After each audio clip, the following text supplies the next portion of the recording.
What's up, YouTube? It's your brother YT. Wake 'em up, back at it again with another video. This is another one on HIV stories.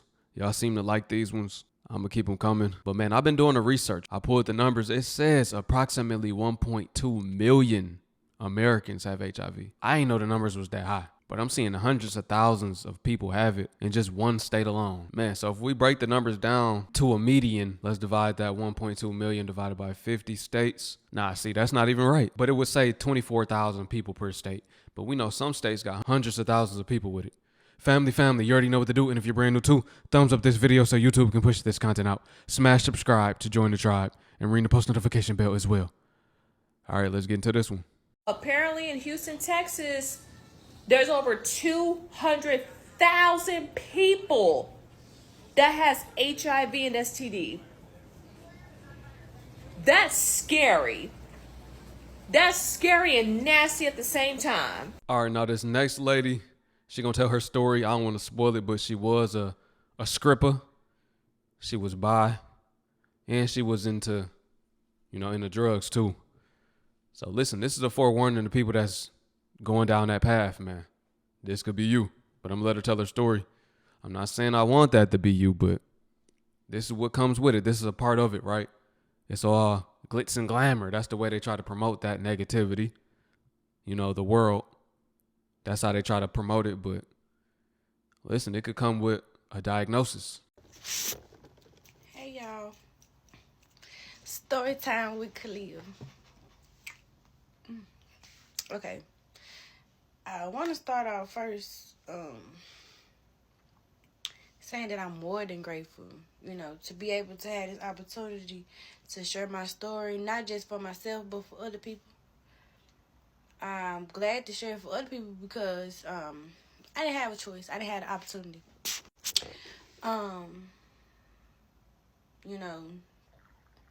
My voice was stolen from me because somebody decided that they was going to make my choice for me instead of me choosing on my own.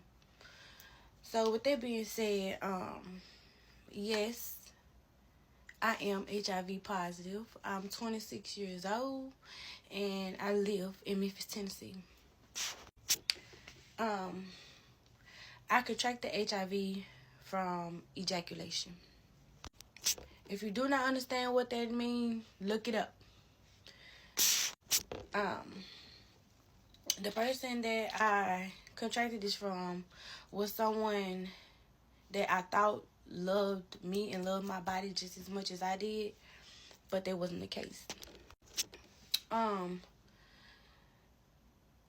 MP was somebody that I loved dearly. He was a friend before he was a romantic partner to me, and he was someone that I looked up to. We had intercourse twice, but we had oral sex multiple times, and that's how I contracted it. Prior to me having a relationship with my poo, I was stripping, I was selling pussy, and I was on drugs. That's besides the point. I was always getting checkups every 3 months. I was always going to the African store, taking my black seed oil, nourishing my body. I've always been the type to nourish my body. I've never been a nasty woman at all. I knew something was off when me and him, had sex the second time because I could tell that he wasn't into it. He wasn't into it. I know it ain't me. Come on, I know it ain't me. So, yeah. Really, y'all gonna have to bear with me, and we're gonna have to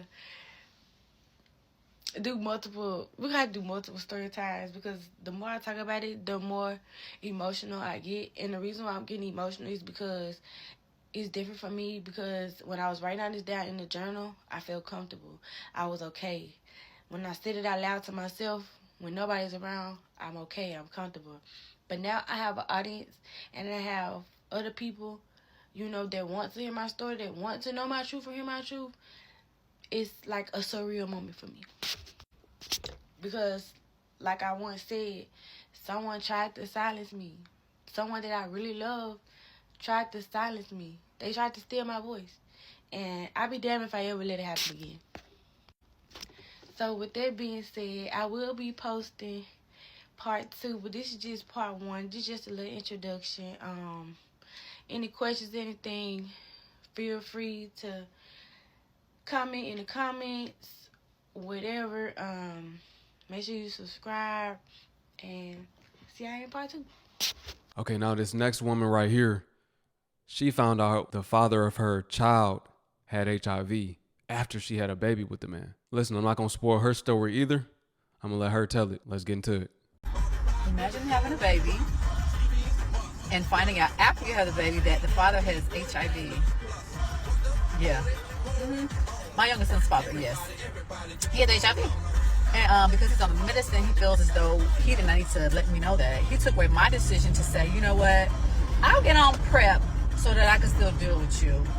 Or, I don't want to fucking deal with you. I don't want like no parts of this. Like, no. But instead, he was deceptive. I asked him, when was the last time you were tested? What were your results? Oh, I just got tested. I get tested twice a year. Oh, I'm clean. All my stuff came back clean. Oh, okay.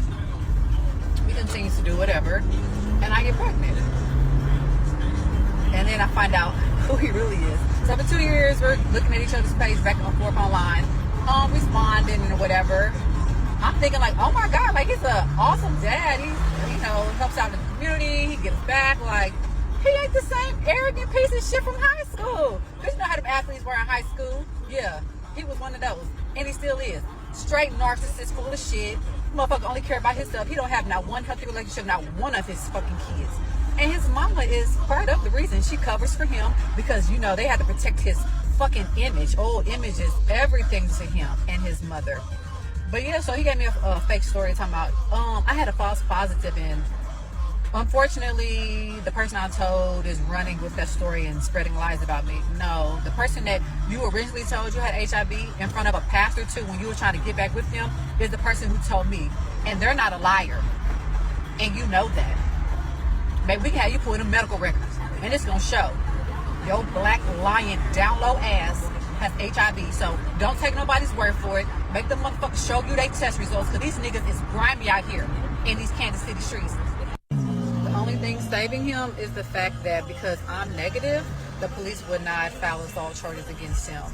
And I'm glad I'm negative, but I hate the new law because that motherfucker deserves to be in jail. He has did this to so many women, has hidden his HIV status and gets them to have unprotected sex with him, knowing that he is putting them at risk. Because he may be on that medicine, but once upon a time, that medicine stopped working and he got sick. So you don't get to play with people's lives like that. That shit can cost you yours. Real. And speaking of sick, it's some sick men out here that's sleeping with all of these women, knowing that they got HIV and infecting them. Just because you didn't care about your life, now you want to ruin somebody else's life. That's not right. But this is becoming common. I'm seeing this all the time. You hear these stories, and this is what they do. It's something in their mind that makes them want to target other people. This is why you got to be careful who you sleeping with. Y'all know, like I promote, man, y'all shouldn't be having sexual relations with nobody outside of wedlock. And even then, you still should be getting that person tested. You should be having them show you test results and vice versa. That way, this is not even a factor. But that sounds too much like right. People not doing that. They just in the moment going with it. Don't care until it's too late. Okay, now I'm going to let this next lady tell her story as well. Once again, this is HIV story, so we're going to let each person tell their story. I don't want to cover it. They will. My name is Tyler. I am a 29-year-old single mother of 2, and I am living with HIV. I've been undetectable since March of 2023. I got diagnosed in February of 2023. And I want to share my story. So I've shared clips of when I got diagnosed. I've shared just little information, but I kind of want to start from the beginning. So bear with me if this doesn't make sense. Don't judge me because I am open myself up to you guys. This is something that has been very hard for me because my story was shared with individuals without my knowledge by someone that I trusted when I first got diagnosed. So I'm ready to tell my own story now. So I met this guy in 2022 when I moved back from Florida to California. So I actually ended up taking over my dad's house He was living in this place for about 10 years, and this individual knew my father. People say, how did you meet him? How did you meet him? Like, this is my honest to God story. I moved into my dad's house, and because my dad had so many friends and associates, this man walked into my house with a lit cigarette, assuming that it was still my dad's house, and that's where we first met. That was our first interaction. We just spoke. I let him know, hey, I live here now. This is not my dad's house. You can't come in here like that. So that was the first interaction. I didn't see him until about 4 months later. He came back around and we exchanged numbers. We decided to hang out. He came to my house. We hung out. We chilled. There was no sexual activity for like probably the first 4 months. Yeah.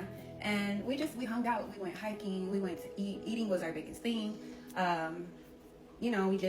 We meditated together. We were basically building each other up, which just makes it even harder to try and understand why this person would do this to me. I mean, I get it that they was building a bond, but 4 months is not a long time to know somebody, let alone they're not sharing that they have a diagnosis with you in that time frame. Like, I guess she's saying, oh yeah, we was building a bond, we did this, that together, we meditated, but that has nothing to do with you checking my chart. You didn't ask for it. That wasn't even a topic of discussion. I mean, he more than likely, he knew that that's what he had to do. That's his go-to. He built trust with these people so he can, sleep with them. And then after that, they probably not going to even ask for the results. They thinking they got some type of connection, some type of bond, that this is a good person, let alone this whole time. This man is a premeditated murderer. I probably got to block that out, but that's premeditated M1, sleeping with the enemy. And we had a really, really good bond. So my symptoms first started probably about June or July of 2022. I woke up one morning, I had a huge blister on my lip, and I couldn't understand where it came from. And my throat was super swollen and sore. So I went to urgent care. They, did the swab and was like, oh, it's from you having strep throat. They gave me antibiotics, sent me home. I dealt with that for about, I want to say, a week or two. No, about a week, and antibiotics did not work, so I went back. They gave me a stronger antibiotic. They never swabbed again. They never tested again. They just assumed it was an aggressive form of strep throat. So during that process of having the strep throat and the blister on my lip, I was not able to eat. So I lost about 20 pounds. And through this whole process, this man was here with me every single day. Telling me, hey, it's gonna be okay. Just keep eating. It'll get better. Just focus on eating. Don't worry about people saying you're losing weight. Don't worry about what people are saying. Yo, that's mad suspicious right there. She thinking it's strep throat. Meanwhile, he's saying, you're going to be all right. Don't worry about it. Don't worry about people saying you losing weight. He already knew what was going on. You mentioned losing weight with a so-called diagnosis of strep throat. That's like a normal sickness that we all done caught before as a kid. I ain't losing no weight with mine. That would have been a red flag right there. Wait, what you mean? Losing weight? Why you suspect I'm going to be losing weight? So I Googled it. Dang, that's messed up. So it must be some type of similarities that caused that test to pull up strep throat, even though it was HIV. They said with strep throat, it can cause weight loss. So he could have fooled her. He actually did fool her. Even if she would have Googled it, he would have been like, see, it show right here, weight loss. That's crazy. Once you feel better, you're going to start gaining your weight back. This went on for about, after the strep throat, I never gained the weight back. I just kept dropping weight. The weight just kept dropping. He was just encouraging me. You're so beautiful. Just keep eating. Just keep doing this workout. Try these protein shakes, this, that, and the other. And I remember it was my ex's mother who asked him if I was sick. And I was so offended. I was so mad that people kept asking me, Ty, are you sick? What's going on with you? Are you sick? Are you sick? And I'm looking at these people I'm not sick. What the hell? What are y'all talking about? Fast forward to December of 2022. We're heading into New Year's Eve. Me and this individual went to go stay with one of my closest, I would want to say relatives, but not anymore, just because, yeah, you can't come back from that.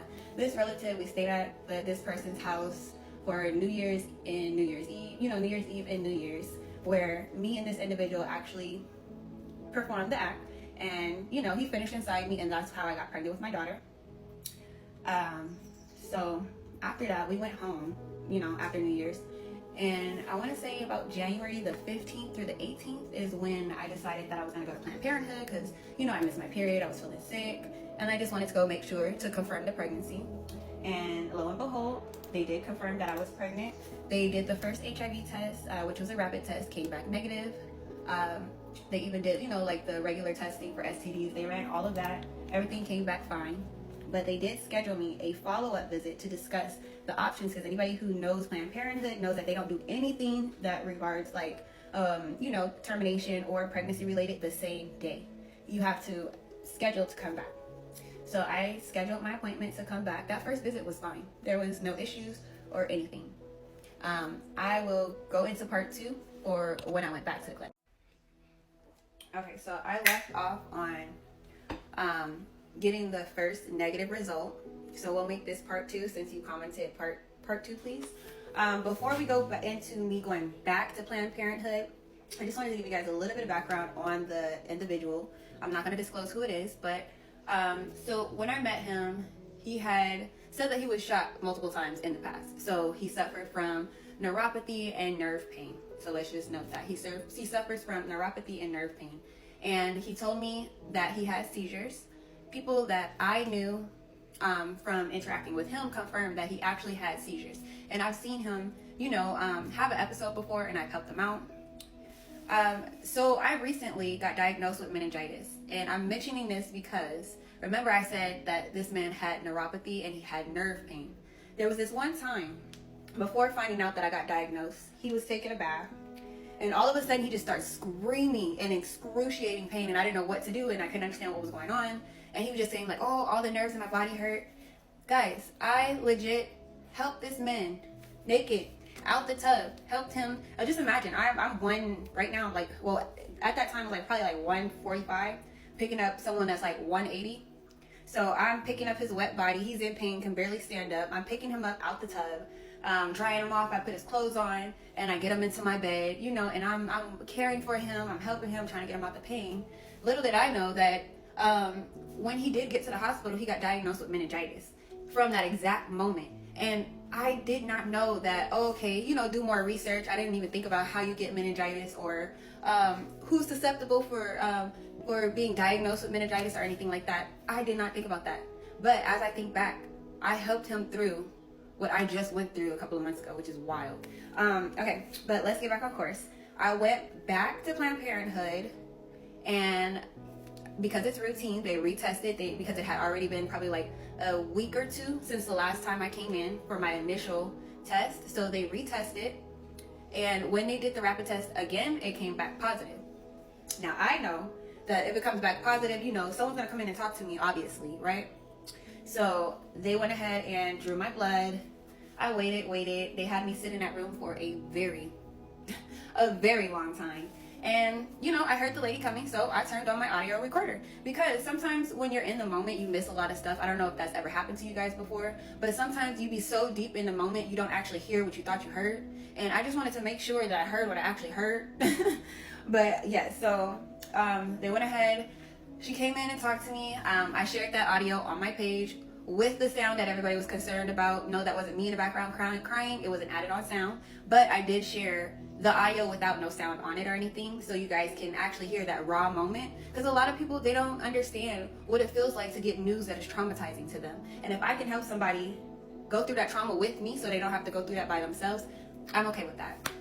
So they come in, talk to me, tell me my diagnosis, ask me if I want to keep the baby, terminate. And of course I'm like, I want to keep my kid. I love all my kids, you know, regardless of a HIV diagnosis or not. The baby didn't ask to be here, the baby didn't ask to be terminated, nothing like that. So I sit in there for probably 45 minutes.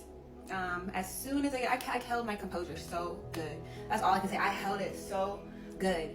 I walked out of that clinic and I sat in my car and I bawled because I couldn't understand. I'm like, what did they just tell me? Like, what? How is this even possible? How am I going to tell this man that I'm pregnant, but I also have HIV and I don't know where it came, you know, like, what happened? So I call him, and his first response is like, calm down, because I'm hysterical. I'm just like boo-hoo, crying, screaming, probably inaudible. You can't really understand me. And I'm like, they told me I have HIV, and I don't know how this happened, and da, da, da. And this is him. He's like, it's okay, calm down. He's like, what? It's okay, we'll figure it out. We'll figure out who gave it to you. It's okay, we'll figure out who gave it to you. Like, this is how he's saying it on the phone. Well, we're gonna figure it out. It's all right. Don't worry about it. Just come home. Because at the time he was at my house. He was at my house, and he's just like, come home, come home. It took me forever to get home. That drive felt like it was a 4-hour drive, and I was legit probably only 25 minutes away from the house, okay? And when I got to the house, that man was sleeping, okay? I will come back for part 3. The fact that this man was asleep when she got to the house, after she just told him she got diagnosed with HIV, he got the nerve to be asleep when she pull up. She should have shook that boy up out of his sleep like, get up. Hold on. It ain't no, like, he would have been suspect number 1. I ain't gonna lie. He should have been suspect number 1 in her eyes. I'm not saying you gave it to me, but I'm not saying you didn't give it to me. So, I mean, I need to see some results. Even for you. I could have gave it to you. You see what I'm saying? So either way, some results need to be had. Some tests need to be taken for you, right? However she wanted to go about that, either she needed to be concerned for him or wondering did she get it from him. It should have been a little bit of both. Some answers need to be, it need to be some answers. But this is wild how this is going on, man. This is becoming common, like I said prior. Y'all better be careful out here, man. It's Sodom and Gomorrah for sure. I hear the dating pool is full of that. People sleeping with multiple different people. People not getting tested. Everybody sleeping together raw, not using protection. They playing a dangerous game. Family, let me know what y'all think about this video, man. If y'all want to see more of these videos, drop below in the comments. I appreciate you for watching. Peace. And to my Hebrew family, shalom. I will catch y'all on the next one.